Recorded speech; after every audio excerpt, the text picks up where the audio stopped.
बिस्मिल्लाहिर्रहमानिर्रहीम। अस्सलाम वालेकुम व्यूवर्स, इस सेहत चैनल में आप सबको वेलकम। मैं हूं अदील मंसूर। आज का टॉपिक बड़ा इंटरेस्टिंग है। सर्दियां चूँकि चल रही हैं और सर्दियों में उदासी बड़ी आम सी बात है। आज हम जानेंगे ये उदासी क्यों होती है।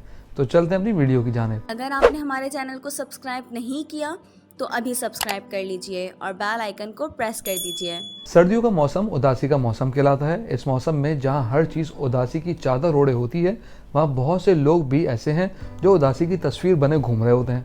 सर्दियों की उदास शामें शायर हजरात के लिए हमेशा से ही तवज्जो का मरकज़ रही हैं। मार्केट में आपको ऐसे बड़े शायर मिलेंगे जो सर्दियों की उदासियाँ और खामोशियों में बने हुए होते हैं और शायर अपने महबूब को याद कर रहा होता है। शायर की उदासी और महबूब की जुदाई तो अपनी जगह, लेकिन ये सच है कि सर्दियों में उदासी बहुत कॉमन होती है और ऐसे मौके पर इंसान का कुछ करने का दिल नहीं चाहता, खामोश रहता है, लेट जाएं, तन्हाई में बैठ जाएं और सैड सॉन्ग्स भी लोग सुनते हैं। क्या आपने कभी सोचा है कि ऐसा सर्दियों में ही क्यों होता है कि हमारे अंदर ही कैफियत चेंज हो जाती है और फिर जैसे ही बाहर की आमद होती है तो मूड भी बेहतर होना शुरू हो जाता है। तो हमारी आज की वीडियो का यही मौजू है कि ऐसे क्या अवामिल होते हैं कि सर्दियों में बड़ी सैड सी फीलिंग होती है, लेकिन कहीं ऐसा तो नहीं हम मौसमी डिप्रेशन में मुब्तला हों।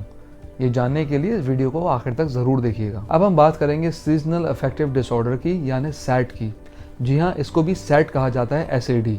ये डिप्रेशन की एक किस्म है जिसका ताल्लुक मौसमों की तब्दीली से होता है। इसको सिर्फ सर्दी की बीमारी समझकर नज़रअंदाज ना करें, बल्कि इसको इस तरह मैनेज करें कि आप थ्रू आउट द ईयर अपने कुव्वत इरादे को मजबूत कर सकें। व्यूअर्स, मैं आपको बताता चलूँ, अगर आप नॉलेज मैगजीन के मेंबर बनना चाहते हैं तो स्क्रीन पर दिए गए व्हाट्सएप नंबर पर अपना नाम और शहर का नाम लिख के व्हाट्सएप कीजिए और हर महीने नॉलेज मैगजीन अपने मोबाइल पे पढ़िए।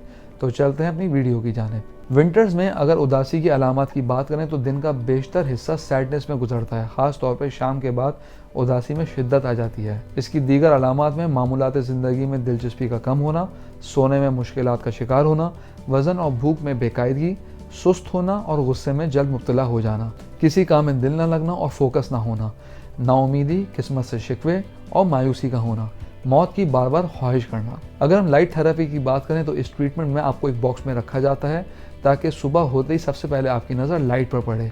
इससे दिमागी केमिकल्स में तब्दीली वाक़ई होती है। ये चंद दिनों से चंद हफ्तों में काम करना शुरू कर देती है।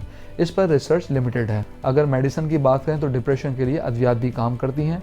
इससे काफ़ी हद तक डिप्रेशन पर काबू पाया जा सकता है। अगर हम इसे होम्योपैथिक मेडिसिन की बात करें, नंबर 1 है नेट्रम्योर, फिर है इग्नेशिया अमारा, फिर है कालीफॉस, नंबर 4 है ऑरममेट, नंबर 5 है सीपिया। ये तमाम मेडिसिन जो हैं सीजनल डिप्रेशन में बहुत अच्छा काम करती हैं, लेकिन हर मेडिसिन की डिफरेंट सिम्टम्स होती हैं जो आपको अपने डॉक्टर से कंसल्ट करने के बाद लेनी चाहिए।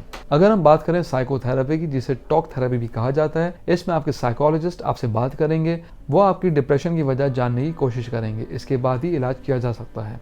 आपके रवैये में तब्दीली की वजह और नेगेटिव रवैये को किस तरह पॉजिटिव किया जाए, ये बातचीत से ही हल हो सकता है। इसके लिए आपको साइकोलॉजिस्ट के क्लिनिक पे विजिट करने की ज़रूरत होगी और कुछ थेरेपीज़ लेनी पड़ेंगी। अगर हम बात करें लाइफस्टाइल की, अगर आप अपनी रोज़मर्रा की रूटीन को बदलें तब भी इस मसले को काबू पा सकते हैं।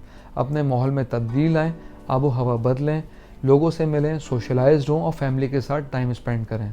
मौसमी डिप्रेशन वैसे ख़तरनाक तो नहीं होता, लेकिन आप इसको कुछ एफर्ट देकर सॉल्व कर सकते हैं।